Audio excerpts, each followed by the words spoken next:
What's your relationship like with death? My relationship with death. My relationship with death.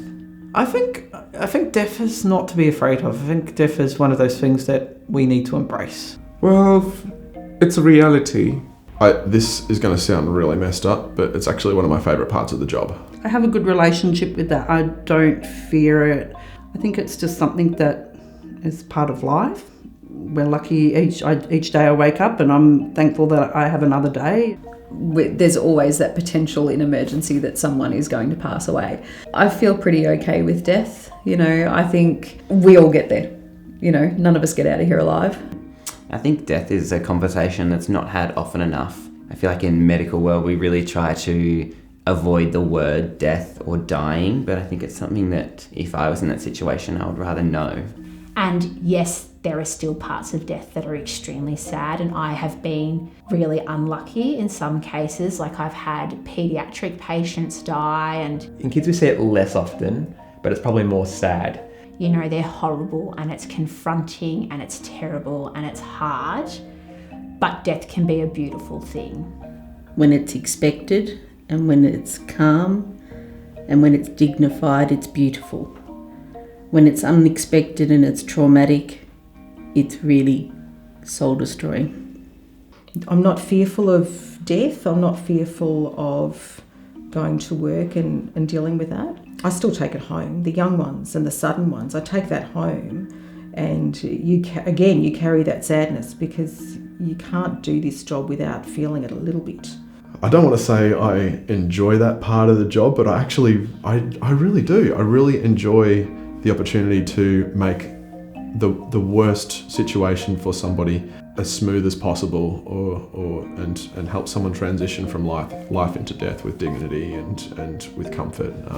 It really is just probably one of the best things you can do as a nurse, in my opinion. Life is short. You need to really just live every day like it could be your last. I mean, I've seen people my age pass away from brain cancers and other sort of diseases, and it's pretty difficult to look after someone your own age who's dying, and it really does make you sort of think, life is so fragile. People often comment how do you deal with death? That must just be so sad. And I think the reality is it is sad, but it's not my role to be the grievers with them. That's for the families, and that's a very personal journey. I think a lot of us get immune to it because we deal with it all the time.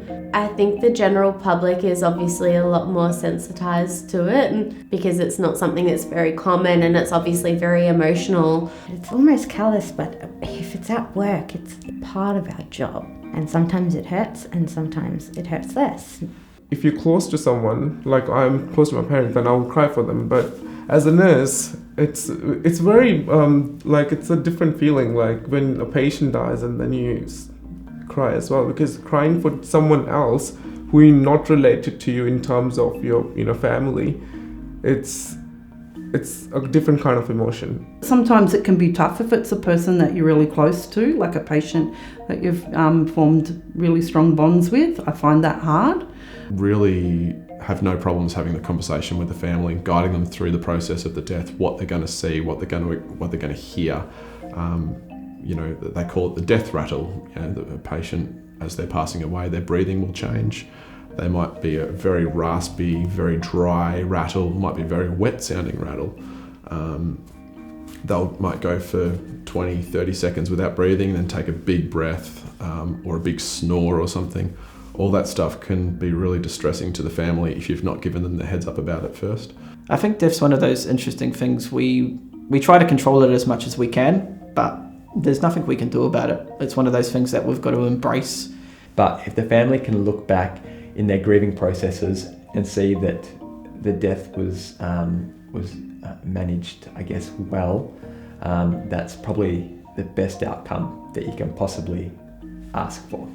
And sometimes it's about reflecting on the amazing life that they've had, and you can make death a dignifying and beautiful experience, which I think is unfortunate in emergency because it's loud and busy but it's taking that step back, and you can really, death the experience of dying can be just as important as the experience of saving someone's life. And I think it's just making that experience as good and as beautiful as it can be for the family around them. A dying patient it's such an honour to, on the timeline of this person's life, they've reached the end of their life, and you know, on that reel there's sort of me and my colleagues and the doctors and you know all the allied health and everyone right at the end of it doing absolutely everything to make sure that they're comfortable, that they will have a dignified sort of passing.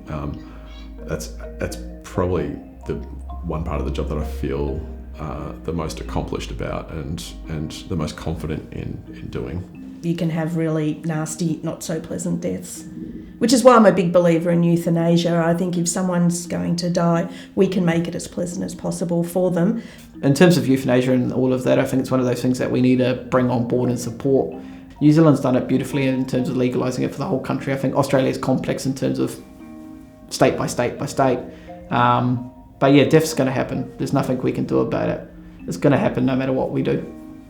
I think having conversations about death will destigmatise we're all going to die.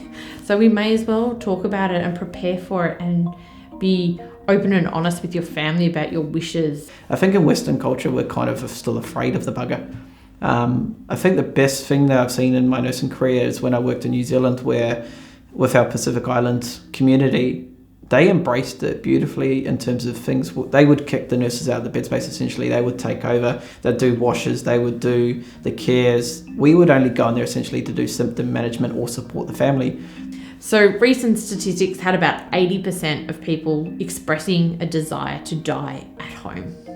And less than half of that actually get the opportunity to do so. They end up in care or die unexpectedly in hospital. And I think we need to be better at having those conversations with our family members and loved ones about our wishes and desires around dying. And as hospitals, we need to be better at supporting patients and families to fulfill that wish. And that's going to need like a whole raft of funding to be able to do that, because it's expensive looking after people at home. It's more expensive to do it in hospital. I had a few years ago, I had a mother saying, you know, farewell to her daughter. But the mother was like late 80s. She had dementia, and the daughter was sort of like mid 50s. And the mum kept on forgetting that her daughter was passing away and kept on holding her hand and just saying like, oh look, she's going to wake up now. She'll wake up soon.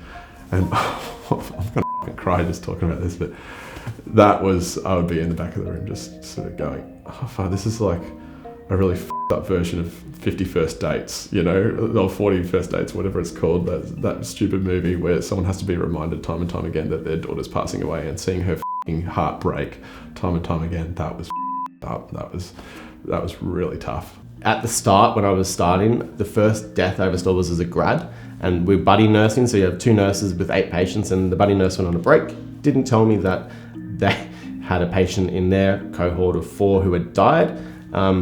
What happens 10 minutes later is the visitors come to the ward. They're like, we'd like to see a patient in bed 26A and da-da-da-da-da.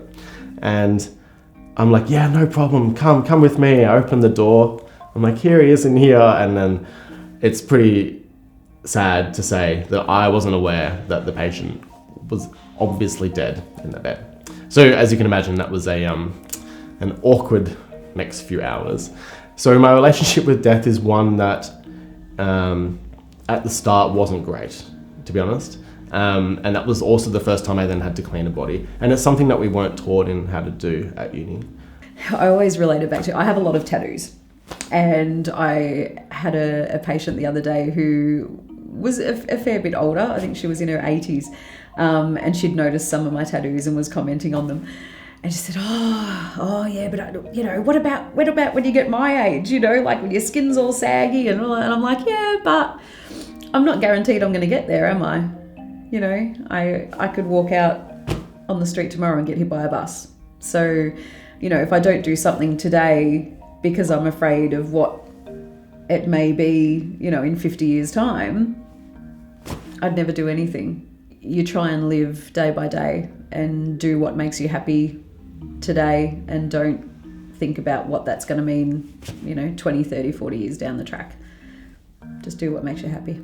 Yeah, I think we come across it so much that a lot of us are desensitized. Like, we hear stories and we're like, oh, that's sad. We don't really have time to stop and grieve and like sort of reflect too much on what we've been through at work. Like, we do debriefs to be able to make sure that everyone's okay mentally with what the situation was, what the patient went through, what we went through, trying to help them and fix it and keep them alive, but it doesn't always happen.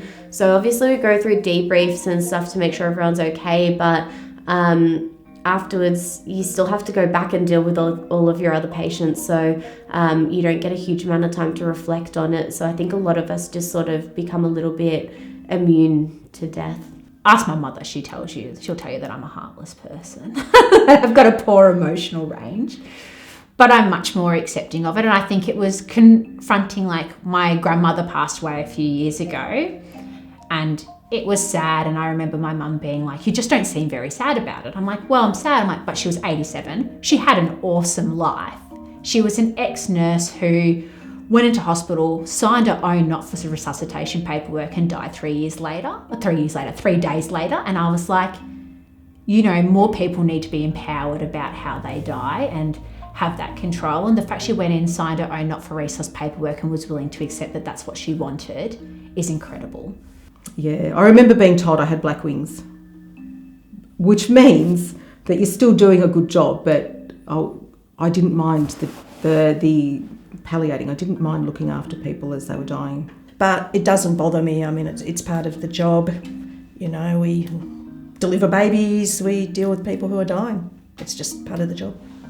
We have to do what we have to do, especially for the patients' families, and then move on. And if you don't, it'll bury you.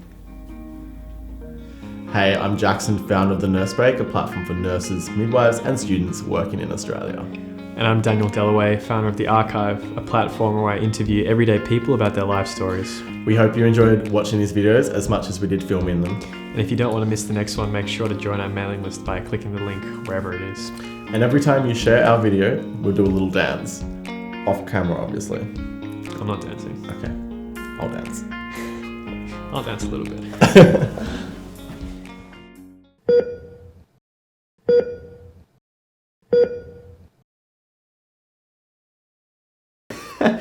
I almost didn't know if it was appropriate to talk about.